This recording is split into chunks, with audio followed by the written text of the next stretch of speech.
एउटा important question electronic device and सर्किट्सको, जसमा चाहिँ हामीले के भनेको हुन्छ भने एउटा डीसी लोड लाइन र अपरेटिङ पोइन्टलाई बनाऊ भनेर भनेको हुन्छ। सो क्वेसन पढौँ है त।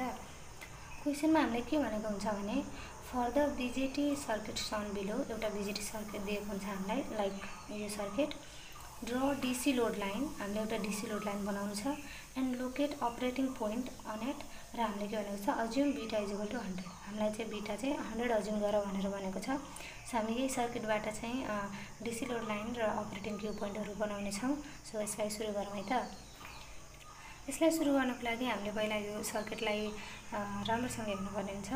सो सर्किटमा हामीले के दिएको छ, एउटा बीजेटी सर्किट छ जसमा हामीले रेसिस्टर छ, क्यापेसिटर्सहरू छ, हामीलाई भोल्टेज दिएको छ, र यो एउटा इक्विभ्यालेन्ट सर्किट सल्भ गर्नलाई हामीले के गर्नुपर्ने हुन्छ त, पहिले यो सर्किट चिन्नुपर्ने हुन्छ कि यो कुन बायसिङ हो त, हैन। किनकि बीजेटीमा त हामीले 4वटा बायसिङ गर्नुपर्ने हुन्छ, बेस बायसिङ, एमिटर बायसिङ, कलेक्टर बायसिङ र भोल्टेज डिभाइडर बायसिङ। र यो चाहिँ हामीले मोस्टली क्वेसनमा चाहिँ भोल्टेज डिभाइडर बायसिङ नै सोधिएको हुन्छ, जसमा हामी कसरी फाइन्ड आउट गर्छौँ भन्दा हामीसँग 2टा रेसिस्टर छ भनेपछि के हुन्छ त भोल्टेज डिभाइड हुन्छ। त्यही भएर हामीले यो सर्किट चाहिँ के हो, भोल्टेज डिभाइडरको सर्किट हो, र त्यसैको फर्मुलाहरू युज गरेर हामीले यसलाई सल्भ गर्नेछौँ।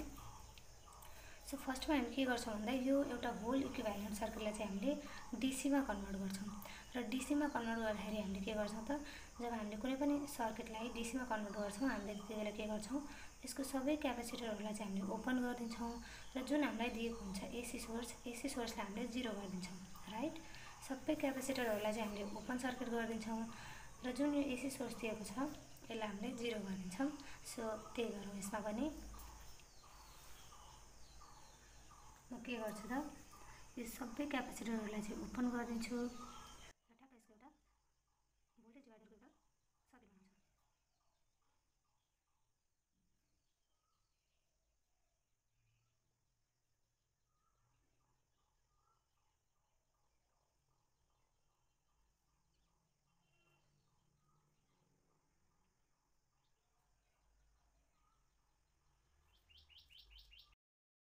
ओके, सो मैले के गरेँ त, मैले सबै क्यापेसिटरहरूलाई ओपन गरिदिएँ, र एसी सोर्स त अब यो क्यापेसिटर ओपन भइसकेपछि यो हुने भएन, आफै पनि 0 भइहाल्ने भयो।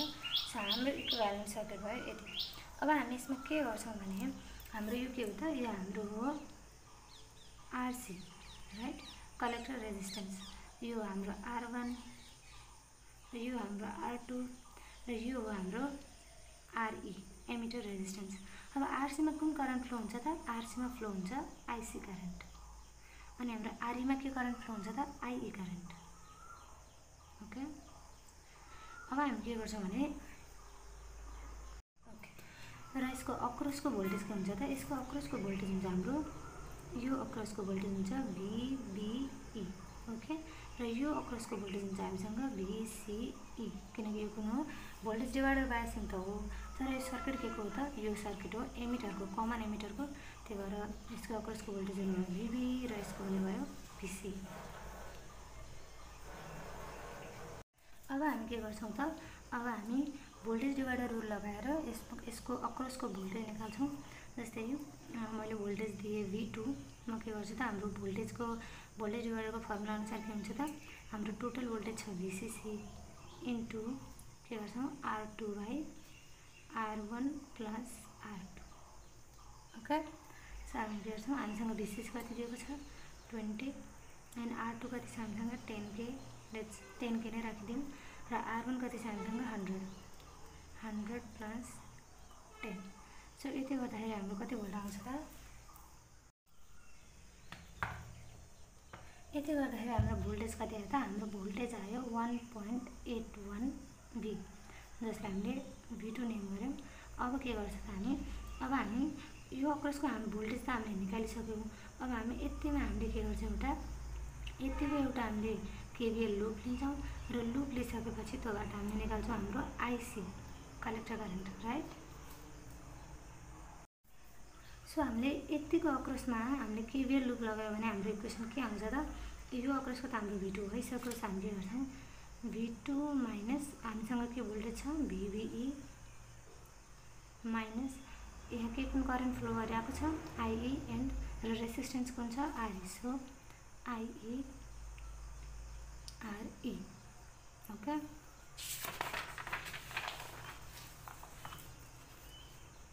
V2 minus VBE minus IERE हाम्रो के आयो इक्वेसन आयो।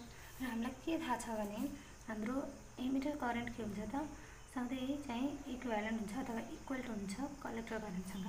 IE is nearly equal to IC, त्यही भएर हामी के गर्छौँ IC एन्ड हामी के गर्छ अब V2 minus VBE divided by emitter resistance RE।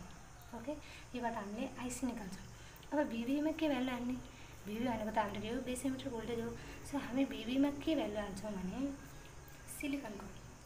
Silicon डायोडको हाम्रो भोल्टेज कति हुन्छ त हामीले सिलिकन डायोडको हामीलाई भोल्टेज दिएको हुन्छ 0.7 भोल्ट। र हाम्रो अर्को डायोड कुन हुन्छ जर्मेनियम। सो जर्मेनियमको हामीलाई के दिएको हुन्छ त जर्मेनियमको हामीलाई दिएको हुन्छ 0.3 भोल्ट। बट नर्मली हामी सिलिकन डायोडलाई नै प्रेफर गर्छौँ र यहाँ VB को भ्यालुमा चाहिँ हामीले सिलिकन डायोडको भ्यालु नै राख्छौँ। सो हामी राखौँ हाम्रो V2 अगाडि कति आएको थियो 1.81 र हाम्रो VB कति राख्छौँ हामी सिलिकन डायोडको 0.7 डिभाइडेड बाई हाम्रो एमिटर रेजिस्टेन्स। हाम्रो एमिटर रेजिस्टेन्स कति छ त हाम्रो एमिटर रेजिस्टेन्स छ 1। हामी के गर्छौँ 1 गरिदिन्छौँ र यसलाई क्याल्कुलेट गर्छौँ।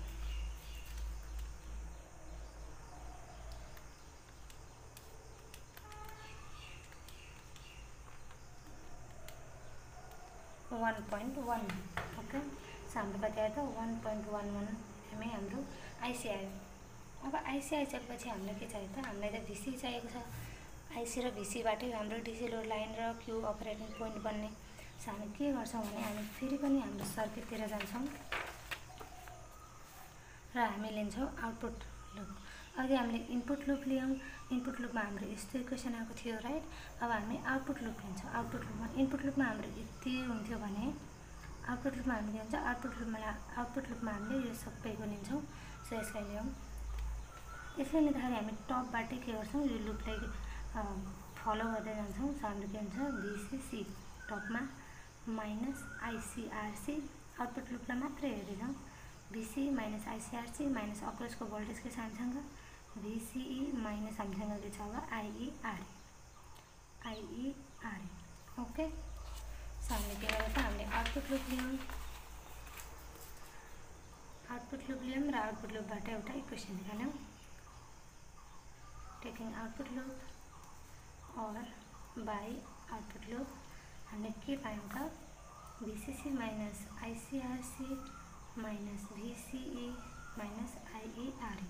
सो अघि माथि मैले भनेको है हाम्रो के हुन्छ त IC is nearly equal to IE और IE is nearly equal to IC। So हामी के गर्छौँ VCC माइनस यसलाई हामीले कमन लिन सक्छौँ लेट्स से IC र ब्राकेटमा हामी के गर्न सक्छौँ यसमा RC छ यसमा RE छ भने चाहिँ हामी प्लस RE गर्न सक्छौँ माइनस VCE र हामीलाई चाहिने त के हो हामीलाई चाहिने हो VCE। सो हामी के गर्छौँ VCE equals VCC minus IC RC plus RE गर्छौँ। अब हामीलाई त दुईवटा भ्यालु चाहिएको छ IC एन्ड VC। सो हामी के गर्छौँ VCC हामीसँग कति थियो VCC हामीसँग थियो 20 भोल्ट, VCC हामीसँग थियो 20 भोल्ट। सो हामी यहाँ 20 नै राख्छौँ माइनस IC हामीले माथि निकालेको छ 1.11। सो हामी यही भ्यालु राखिदिन्छौँ 1.11 एन्ड RC भनेको हाम्रो कलेक्टर रेजिस्टेन्स कति छ त 2 छ र RE हाम्रो छ 1। सो हामी के गर्छौँ 2 + 1 गर्छौँ र यसलाई क्याल्कुलेट गर्छौँ।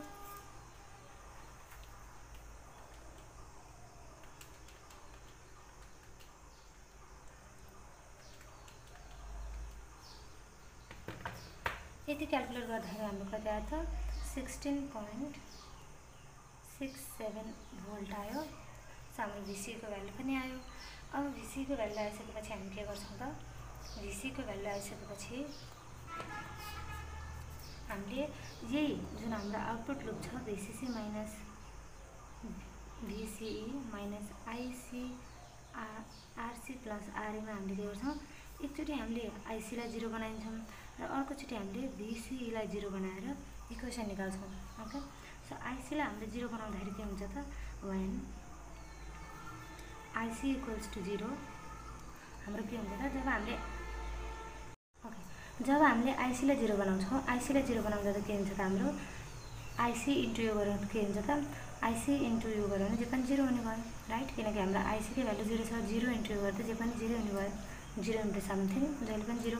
सो VC माइनस VCE हुने भयो, एन्ड देन हाम्रो के हुने भयो VCC इक्वल्स VCE, र हाम्रो के छ त VCC इक्वल्स VCC। VCE भनेको VCC हाम्रो 20 भोल्ट छ, सो यो पनि के हुने भयो 20 भोल्ट नै हुने भयो। So VCC is equal to VCE हाम्रो 20 भोल्ट हुने। अब अर्कोचोटि के गर्ने, अर्कोचोटि VCE लाई हामीले के बनाउँछौँ 0 गरिन्छौँ। यदि हामीले VCE लाई नै 0 बनाइदियौँ भने के हुन्छ र हाम्रो IC इक्वल्स टु के हुन्छ VCC divided by RC plus हुन्छ RE। ओके, जब हामीले VCE लाई 0 बनायौँ के भयो त VCC by RC plus RE। अब यसलाई क्यालकुलेट गरौँ। VCC भनेको हामीसँग छ 20 भोल्ट डिभाइडेड बाई RC भनेको हामीसँग छ 2 प्लस RE भनेको छ 1। सो हामी यसलाई डिभाइड गर्छौँ।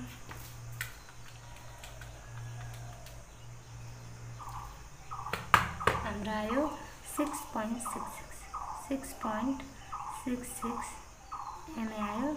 अब के भयो त हामीले VC को भ्यालु निकाल्यौँ, IC को भ्यालु निकाल्यौँ। अब हामी यसलाई DC लोड लाइन ड्र गरौँ। अब हामी बनाउँछौँ DC load line. So DC load line draw गरौँ। DC लोड लाइन बनाउनको लागि हामी के गर्छौँ, एउटा y एक्सिसमा एउटा लाइन ड्र गर्छौँ, एन्ड देन y एक्सिसमा पनि अर्को हरिजन्टल लाइन ड्र गर्छौँ। यसलाई x भनिदिउँ, यसलाई y। ओके, र हामी के गर्छौँ त यसलाई हामीले B पोइन्ट दिउँ, सरी A पोइन्ट दिउँ, र यसलाई हामीले B दिउँ, र यसलाई जोइन गर्छौँ। एन्ड देन के गर्छ त हामी यहाँबाट एउटा क्यू पोइन्ट बनाउँछौँ, जसलाई हामीले क्यू नाम दिन्छौँ। ओके, सो यसलाई हामीले DC लोड लाइन अज्युम गर्न सक्छौँ। अब हामी के गर्छौँ भने हाम्रो भोल्टेज कति छ त हामीलाई फर्स्टमा दिएको VCC भोल्टेज कति थियो 20 थियो, सो हामी यसलाई 20 दिन्छौँ। अब त्यसपछि हाम्रो अर्को VC कति आएको थियो त हामीसँग अर्को VC आएको थियो हाम्रो 16.66।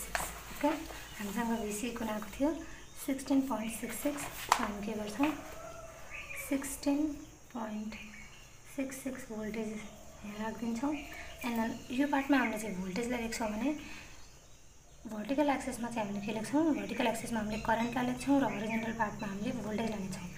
सो हामीसँग करेन्ट कति आएको थियो त हामीसँग करेन्ट आएको थियो, हामीसँग आइसी आएको थियो। फर्स्टमा आएको थियो हामीसँग 6.66 MA, र त्यसपछि हामीसँग कति आएको थियो त 1.11 MA। सो यसमा हजुरहरूले के अज्युम गर्नुपर्ने हुन्छ भने हामीलाई दिएको VCC भोल्टेजभन्दा हामीले निकालेको जुन VC भोल्टेज हुन्छ त्यो चाहिँ थोरै अथवा ठ्याक्कै यसको हाफ आउनुपर्ने हुन्छ। तब हामीले के हुन्छ भने सर्किट चाहिँ अथवा हाम्रो DC लोड लाइन चाहिँ मिलेको छ भन्ने अज्युम गर्न सकिन्छ। त्यसरी नै आइसीमा पनि हाम्रो के हुन्छ भने आइसी निकाल्छौँ, दुईटा आइसी निकाल्छौँ, एउटा इनपुट लुपको आइसी, एउटा इनपुट लुपको आइसी, अर्को आउटपुट लुपको आइसी। सो इनपुट लुपको आइसी चाहिँ के हुनुपर्छ त हाम्रो थोरै हुनुपर्छ आउटपुट लुपको आइसी भन्दा। सो हामीले के गरौँ, हाम्रो आउटपुट लुपमा आएको थियो 6.66 र इनपुट लुपमा आएको थियो हाम्रो 1.11। सो यसरी नै हामीले के गर्छौँ त DC लोड लाइनलाई ड्र गर्छौँ। यहाँ हामीले भोल्टेजलाई लेख्छौँ भने यहाँ हामीले करेन्टलाई लेख्छौँ, र त्यसरी नै जसरी हाम्रो करेन्टमा भयो त्यसरी नै भोल्टेजमा हुन्छ। हामीलाई दिएको टोटल भोल्टेज भन्दा के हुनुपर्छ त हामीले आउटपुट लुपबाट निकालेको VC चाहिँ कम हुनुपर्छ। ओके, सो यसरी नै हामीले यो क्वेसनलाई सल्भ गऱ्यौँ, र यो जस्तै हामीले अर्को क्वेसनलाई पनि हेर्न सक्छौँ। सो त्यसलाई हेरौँ है त। सो त्यो जस्तै मैले यहाँ अर्को क्वेसन पनि लिएर आएको छु। त्यो चाहिँ मैले 2024 मा आएको क्वेसनलाई सल्भ गरेको थिएँ। सो यसलाई पनि हेरौँ। यसमा पनि हामीलाई के दिएको छ त एउटा BJT सर्किट दिएको छ, र यहीबाट हामीले DC लोड लाइन र क्यू पोइन्ट निकाल्नुपर्ने छ। सो अघि मैले भने चाहिँ हामी के गर्छौँ त यो होल सर्किटलाई चाहिँ हामीले यसलाई DCमा कन्भर्ट गर्छौँ। DCमा कन्भर्ट गर्नको लागि के गर्छ त हामी सबै क्यापेसिटरहरूलाई हामीले ओपन सर्किट गरिदिन्छौँ, र हामीलाई दिएको AC सोर्सलाई चाहिँ हामीले 0 बनाइदिन्छौँ। सो त्यो गरिसकेपछि हाम्रो के भयो त हाम्रो यो एउटा सर्किट फर्म भयो। अब यसमा हामीले के गर्छौँ, हामीले यसमा भोल्टेज डिभाइडर रुल अप्लाई गर्छौँ, किनकि हाम्रो सर्किट नै के छ त भोल्टेज डिभाइडरवाला नै छ, बिकज हामीसँग दुईवटा रेजिस्टर्स छ र त्यसमा भोल्टेज डिभाइड भइरहेको छ। सो हामी के गर्छौँ भोल्टेज डिभाइडर रुल अप्लाई गर्छौँ। सो यसमा पनि मैले के गरेँ भन्दा V इक्वल टु VCC हाम्रो टोटल भोल्टेज कति छ 20 VCC into R2 by R1 plus R2 गरेँ त्योबाट मैले V2 निकालेँ लेट्स यसलाई V अरू मैले यसमा चाहिँ मैले V नेम गरिदिएको छु हामीले V निकाल्यौँ। अब हामी IC कसरी निकाल्छौँ त IC मैले अघि भनेको चाहिँ हामी यो अक्रसको यति अक्रसको हामी के लिन्छौँ एउटा लुप लिन्छौँ एउटा KVL लुप लिन्छौँ र निकाल्छौँ। यसमा के भन्नुभयो त यसको अक्रसको त हामीले V निकालिसकेको छ V minus VBE minus IERE हामीले के लियौँ इनपुट लुप लियौँ जसमा हाम्रो V minus VBE minus IERE and IE is nearly equal to IC त्यहाँ हाम्रो के भयो IC मा के भयो त V minus VBE divided by RE okay हाम्रो IC भनेको। त्यही भएर मैले के गरेँ V मा हाम्रो टोटल भोल्टेज हाल्नु V मा हामीले निकालेको भोल्टेज भयो 4 एन्ड देन हाम्रो VBE मा मैले अघि नै भनिसकेँ कि हामीले सिलिकन डायोडको भोल्टेज लिन्छौँ सो 0.7 एन्ड देन हामीसँग RE को भ्यालु थियो 1 सो हामीले कति निकाल्यौँ 3.3 MA निकाल्यौँ। एन्ड देन अब हामी के गर्छौँ त अब हामी फाइन्ड गर्छौँ VC सो VC निकाल्नको लागि मैले अघि के भनेको त हामी यो सबै एउटा लुप लिन्छौँ आउटपुट लुप लिएर हामीले VC को भ्यालु निकाल्छौँ। ओके सो यसमा मैले के गरेँ त मैले आउटपुट लुप लिएँ जसमा हाम्रो हुन्छ VCC minus ICRC minus VC minus IERE okay. यो कसरी भयो त यो कसरी भयो भन्दा हामीले आउटपुट लुप लियौँ जस्तै यदि यो फिगरमा हामीले अज्युम गर्ने हो भने के भयो त यसरी हामीले लुप लिँदाखेरि त माथिबाटै आउनु पर्यो so VCC minus ICRC minus VC minus IERE so त्यसरी नै हामीले के गर्यौँ यसमा एउटा आउटपुट लुप लियौँ र आउटपुट लुप लिइसकेपछि हामीले के गर्यौँ VC फाइन्ड गर्यौँ। अब VC फाइन्ड गरिसकेपछि जुन हामीले आउटपुट लुप निकालेको हामीसँग इक्वेसन छ यही इक्वेसनलाई हामी के गर्छौँ एकचोटि IC लाई 0 बनाउँछौँ एकचोटि VC लाई 0 बनाउँछौँ फर DC लोड लाइन बनाउनको लागि ओके बिकज हामीसँग त चारवटा भ्यालु चाहिन्छ हामीलाई दुईटा IC को दुईटा VCC को राइट एउटा VCC एन्ड दुईटा IC को भ्यालु चाहिन्छ। त्यही भएर हामीले के गर्यौँ त्यही हामीलाई दिएको आउटपुट लुपबाट एकचोटि हामीले IC लाई 0 बनायौँ एन्ड देन अर्कोचोटि हामीले VC लाई 0 बनायौँ। सो IC लाई 0 बनाउँदाखेरि VCC is equal to VC हुन्छ जसमा हाम्रो 20 भोल्ट छ र VC लाई 0 बनाउँदाखेरि के हुन्छ त हाम्रो VC लाई 0 बनाउँदाखेरि चाहिँ IC को भ्यालु आउँछ VCC by RC plus I so मैले के गरेँ यसमा VCC को र RE को भ्यालु निकालिदिएँ हामीसँग आयो 6.66 MA र यति आइसकेपछि हामी के गर्छौँ त DC लोड लाइन अघिको चाहिँ हामीले ड्र गर्छौँ। हामीले हरिजन्टल एक्सिसमा के गर्छौँ भोल्टेजलाई लेख्छौँ भने हामीले भर्टिकल एक्सिसमा लेख्छौँ हामीले करेन्टलाई राइट। सो करेन्टलाई लेखिसकेपछि हामीले के गर्यौँ त हाम्रो VCC हामीलाई दिएको थियो 20 भोल्ट हाम्रो VC आएको कति आएको छ हाम्रो VC आएको छ हाम्रो 10.1 V र यसमा हाम्रो करेन्ट कति आएको छ त हाम्रो हामीले इनपुट लुपबाट निकालेको करेन्ट हामीसँग छ हामीले DC लोड लाइन इनपुट लाइनबाट निकालेको करेन्ट हामीसँग छ 3.33 जुन हाम्रो थियो 3.33 हामीले 3.33 लेख्दियौँ। अब त्यसपछि हाम्रो DC लोड लाइन निकाल्नको लागि हामीले बनाएको IC निकालेको IC कति थियो त 6.66 सो हामी के गर्छौँ 6.66 3.33 र यो हाम्रो क्यू पोइन्ट भयो ओके। सो अब मैले भने चाहिँ हाम्रो कहाँ मिल्यो भन्ने थाहा हुन्छ त जब हाम्रो निकालेको VCC चाहिँ हामीलाई दिएको VCC चाहिँ हामीले निकालेको VC सानो भयो भने के हुन्छ त हामीले मिलेको भन्ने अझै गर्न सकिन्छ। त्यस्तै करेन्टमा पनि के भयो त हाम्रो IC चाहिँ के भयो त जब हामीले DC लोड लाइन निकाल्दाखेरि निकालेको IC भन्दा फर्स्टमा इनपुट लुपको IC के भयो सानो भयो भनेपछि हाम्रो सर्किट हामीले के भन्छौँ त मिलेको भन्ने अज्युम गर्छौँ। सो यति नै थियो यसमा। सो यस्तो क्वेसन चाहिँ नर्मली इलेक्ट्रोनिक डिभाइस एन्ड सर्किट्समा सोधिरहेको हुन्छ रिपिटेडली हरेक इयरमा। सो यसमा ध्यान दिनु होला। आजको भिडियोमा यति नै भयो। यदि कुनै पार्टमा कन्फ्युज भयो बुझ्नु भएन भने अभियसली कमेन्ट गर्न सक्नुहुनेछ। Thank you.